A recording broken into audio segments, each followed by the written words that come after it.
So this is where it kind of stops making sense. So the attorney files for an emergency protective order in December and is then told, oh, by the way, your client popped positive for methamphetamine at her November drug test. Now, why she wasn't told about it at the time doesn't really make sense. They immediately were like, now the December drug test was clean. And they were like, well, we can go and I'll pay and, she can take like another drug test to prove she's not on drugs she's not using.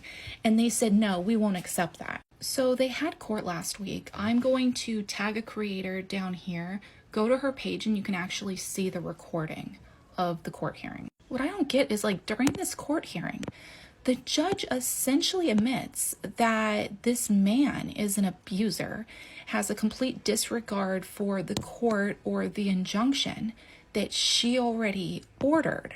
But then the abuser's attorney argued that none of the violations that his client committed was actually violent. Oh, because we're just going to ignore the fact that he shot her in the leg, causing it to be amputated just 6 months earlier. So then the CPS representative in court is wanting to push back the hearing until after mom has the baby. But mom's attorney argues that, his constant violations are a direct threat to the mother and the children. And the CPS dude is like, no, I don't agree with that, because his violence and his violations have absolutely nothing to do with the children's safety. So that brings us to this week.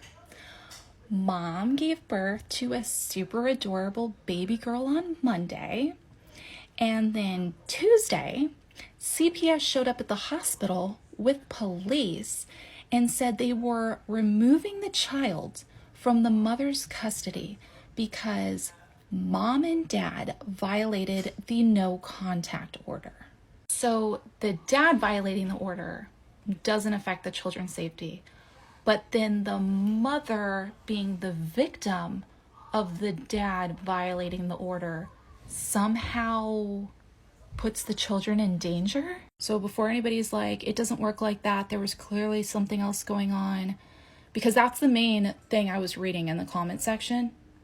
Yeah, it does work like that. That is exactly what happens, because I too had CPS show up at the hospital when I gave birth to my last child. That's a different story for another time, but yeah, this mom's case is not isolated.